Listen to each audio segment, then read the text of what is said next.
Hello everyone, welcome to channel learn with ease. आज का topic है कैश फ्लो स्टेटमेंट का, जिसमें हम सॉल्व करेंगे क्वेश्चन नंबर 53 चैप्टर 4 डी के गोयल की बुक से class 12 accounts. Online sessions, online classes के लिए आप मुझे व्हाट्सएप कर सकते हो इस नंबर पर। आप मुझे टेलीग्राम पर भी फॉलो कर सकते हो। तो क्वेश्चन में आपके पास बैलेंस शीट एक्स लिमिटेड की और आपको बनानी है कैश फ्लो स्टेटमेंट। कैसे बनाओगे? सबसे पहले हम नेसेसरी अकाउंट्स बनाते हैं। जो भी एसेट्स हैं उनसे रिलेटेड अकाउंट बनाते हैं ताकि मिसिंग इंफॉर्मेशन मिल सके। तो क्या यहाँ पर हमको एसेट्स के अकाउंट बनाने की जरूरत है? बिल्कुल नहीं है।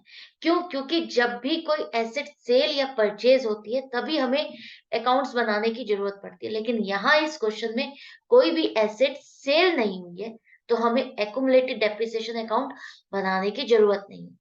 जो ये डिफरेंस आ रहा है ओपनिंग और क्लोजिंग में, जो ओपनिंग था 37,000 और क्लोजिंग आपका 57,000 हो गया।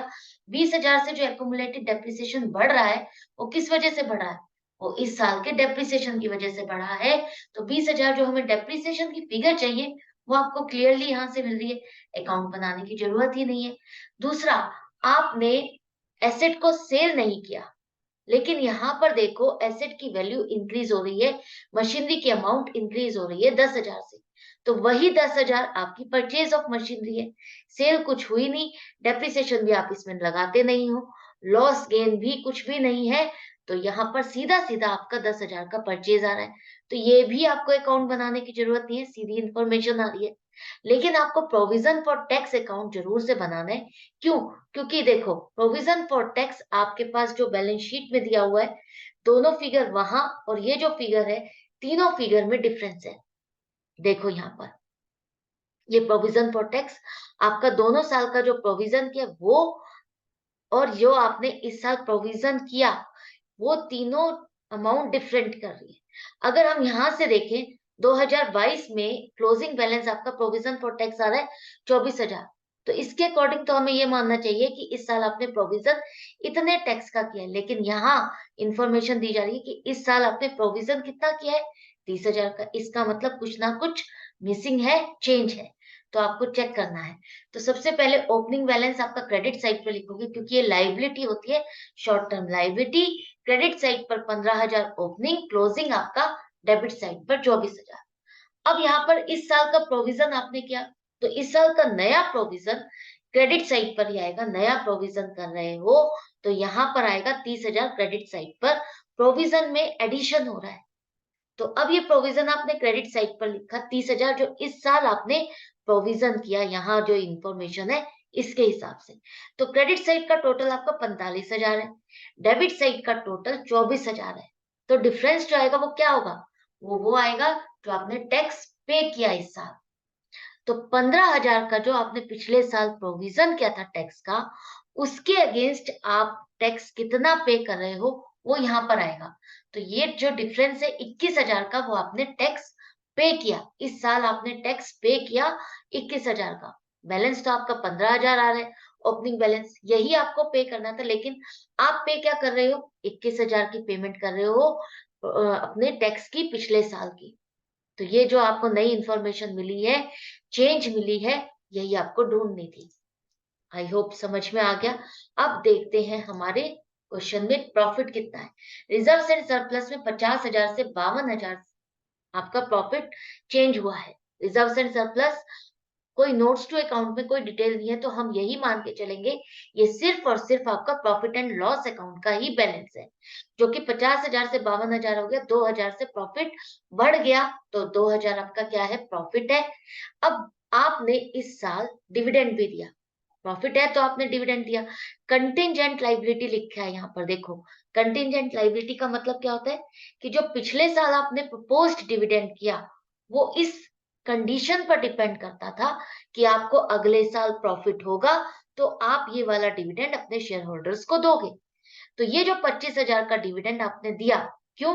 क्योंकि आपको प्रॉफिट हुआ तो इस साल आपको डिविडेंड देना पड़ा।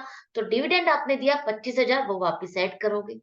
यहाँ पर हम यही चेक करते हैं ना कि आपने कोई रिजर्व में ट्रांसफर किया, रिजर्व में नहीं किया, डिविडेंड आपने दिया है, हाँ दिया है, प्रॉफिट हुआ है, तो हमने ये जो पिछले साल प्रोविजन किया था, इस साल हमें प्रॉफिट हुआ तो हमने ये डिविडेंड दिया। इसी के साथ क्या आपने कोई टैक्स का प्रोविजन किया? हाँ, टैक्स का प्रोविजन भी किया है। वो कितना किया है? 30,000 का प्रोविजन किया है। ये भी आप ऐड करोगे।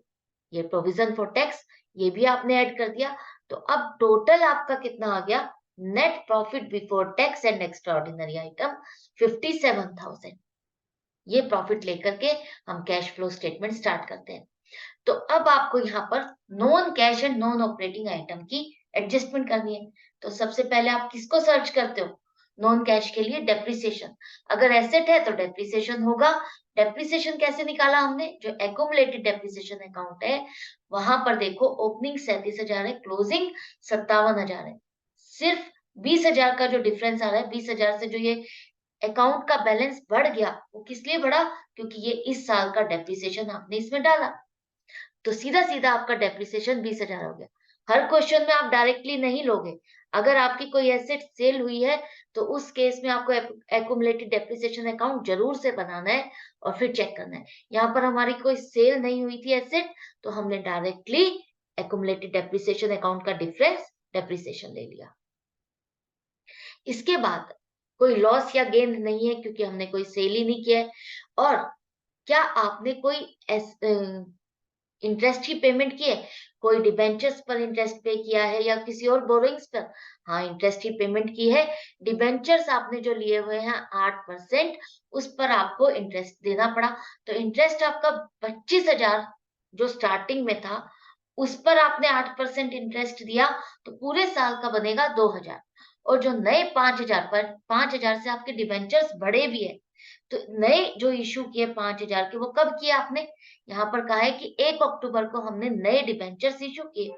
तो इन डिबेंचर्स पर भी आपने इंटरेस्ट दिया। तो नए 5,000 डिबेंचर्स पर आप 1 अक्टूबर से 31 मार्च तक 6 महीने के लिए इंटरेस्ट लगाओगे 8% के हिसाब से, तो 200 बनेगा। तो टोटल इंटरेस्ट जो आपने पे किया डिबेंचर्स पर वो 2200 है। ये हमारा क्या है? नॉन ऑपरेटिंग आइटम है। क्यों? क्योंकि आपका ये जो खर्चा है ये फाइनेंस एक्टिविटी में डलेगा। ये आपका रेगुलर बिजनेस से रिलेटेड नहीं है। उस खर्चे को हम यहाँ पर वापस ऐड कर दें। नॉन ऑपरेटिंग आइटम है, जो आपने खर्चा प्रॉफिट एंड लॉस अकाउंट में तो डाल के माइनस किया, लेकिन हम यहाँ पर क्या कर रहे हैं? सिर्फ अपनी ऑपरेटिंग एक्टिविटी, रेगुलर बिजनेस से रिलेटेड खर्चे और इनकम देख रहे हैं। तो ये खर्चा आपका ऑपरेटिंग एक्टिविटी नहीं है, तो इसको वापस प्लस कर दो। इसके अलावा भी कोई खर्चा ऐसा है? नहीं, और नहीं है। तो अब आपका आ गया operating profit before working capital changes 79,200। अब आपको देखना है जो आपकी करंट एसेट्स और करंट लायबिलिटीज में चेंजेस आए। तो सबसे पहले करंट लायबिलिटीज में देखो शॉर्ट टर्म बोरोइंग्स।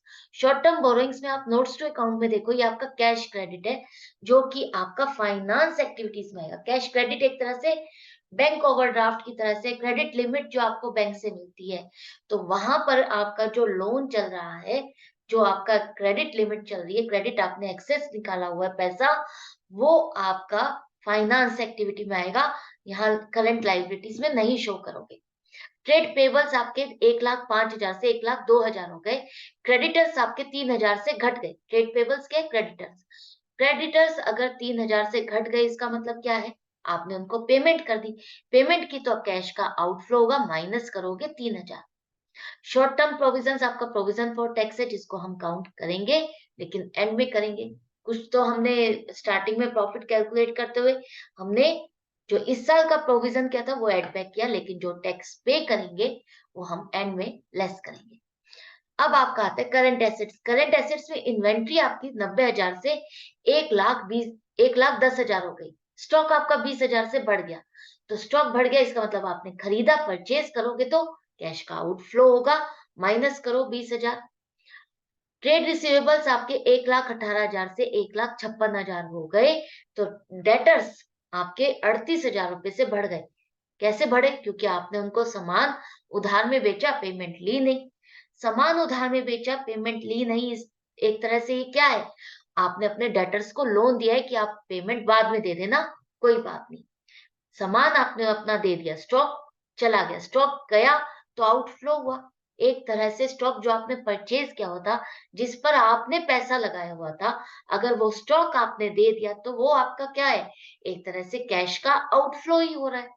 तो वो माइनस करोगे, 38,000 माइनस करो। तो माइनस करने वाले आइटम 61,000 है, माइनस कर दो। तो अब आपके पास आ गया cash generated from operating activities 18,200। अब फाइनली जो टैक्स आपने पे किया इस साल, उसको आपको माइनस करना है। वो आपको कहां से मिला था? जो आपने अकाउंट बनाया है, प्रोविजन फॉर टैक्स अकाउंट, वहां पर जो 21,000 का डिफरेंस आया था, मिसिंग अमाउंट बैलेंसिंग फिगर आई थी 21,000, जो आपने इस साल पे किया। पिछले साल के टैक्स को इस साल आपने पे किया, वो आप यहाँ पर माइनस करोगे, जिसकी वजह से कैश का आउटफ्लो हुआ। तो फाइनली अब आपका cash used in operating activities आ गया 2800। मतलब कि ऑपरेटिंग एक्टिविटीज में आपका खर्चा हुआ, आपका कैश का आउटफ्लो हुआ, कैश खर्च करना पड़ा, कैश डिक्रीज हुआ ऑपरेटिंग एक्टिविटीज की वजह से 2800 रुपए से। नेक्स्ट आता है इन्वेस्टिंग एक्टिविटीज। इन्वेस्टिंग एक्टिविटीज में और कुछ नहीं है, सिर्फ आपका जो एसेट है, यहाँ पर देखो मशीनरी 2,40,000 से 2,50,000 हो गई। 10,000 की आपने मशीनरी खरीदी, खरीदी तो आउटफ्लो हुआ। तो cash used in investing activities 10,000 आएगा, आपने खर्चा किया। इसके बाद फाइनेंस एक्टिविटीज में क्या क्या आएगा? आप पहले शेयर कैपिटल चेक करो, 2 लाख से 2.5 लाख हो गई, मतलब 50,000 के शेयर्स इशू किए तो पैसा आया।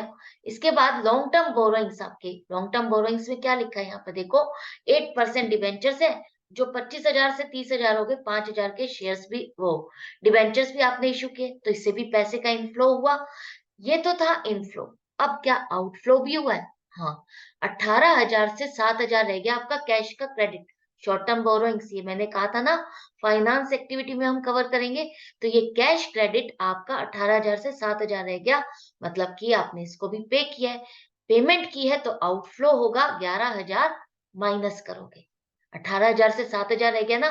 क्रेडिट लिमिट आपकी, या आपका मान लो क्रेडिट कार्ड ही समझ लो, अगर आपका ये कम हो गया बैलेंस, जो आपका बैलेंस ज्यादा चल रहा था, जो आपने एक तरह से लोन लिया हुआ था, वो आपने रीपे कर दिया, तो आप रीपे करोगे तो कैश का आउटफ्लो होगा।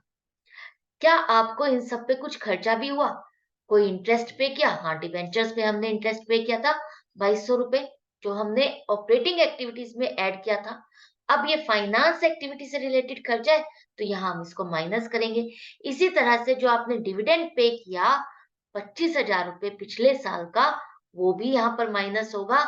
ये भी आपका फाइनेंस एक्टिविटी का खर्चा है, यहाँ पर माइनस करोगे। तो सबसे पहले शेयर्स पे जो खर्चा था डिविडेंड का, वो भी आपको माइनस करना है जरूर से। याद से इस चीज को याद रखना है। एंड में जाकर के हम ये चीज भूल जाते हैं, क्यों? क्योंकि वो सबसे स्टार्टिंग में करते हैं और हम ये सब चीजें माइंड में रखते नहीं है और भूल जाते हैं। तो आपको याद रखना है, ध्यान से नोट्स टू अकाउंट्स को रीड कर लेना है एक बार, कि हमने सारी चीजें कवर कर ली है या नहीं की है। अब माइनस करना है 38,200। अब आपका आ गया cash flow from finance activities 16,800 रुपए। तीनों एक्टिविटीज से आपका कैश इंक्रीज हुआ, डिक्रीज हुआ, ये अब आपको फाइंड करना है। तो सबसे पहले ऑपरेटिंग एक्टिविटी से 2,800 रुपए यूज हुए, आउटफ्लो हुआ। 10,000 इन्वेस्टिंग एक्टिविटीज में आउटफ्लो हुआ और 16,800 रुपए फाइनेंस एक्टिविटीज से इनफ्लो हुआ।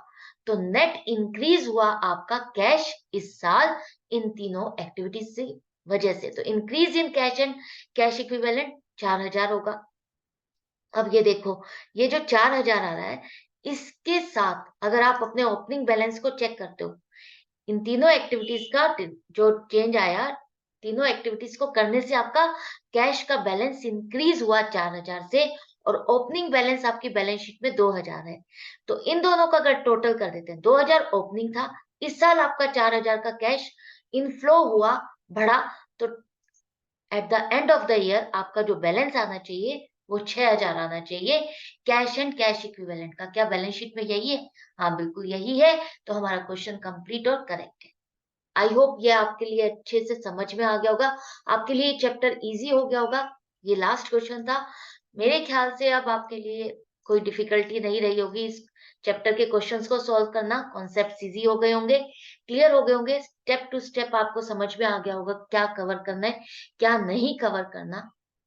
तो मिलती हूँ नेक्स्ट वीडियो में नेक्स्ट चैप्टर के साथ। अपनी प्रैक्टिस जारी रखना। Best of luck. अच्छे से एग्जाम्स करने हैं आपको, तो अच्छे से प्रैक्टिस करो।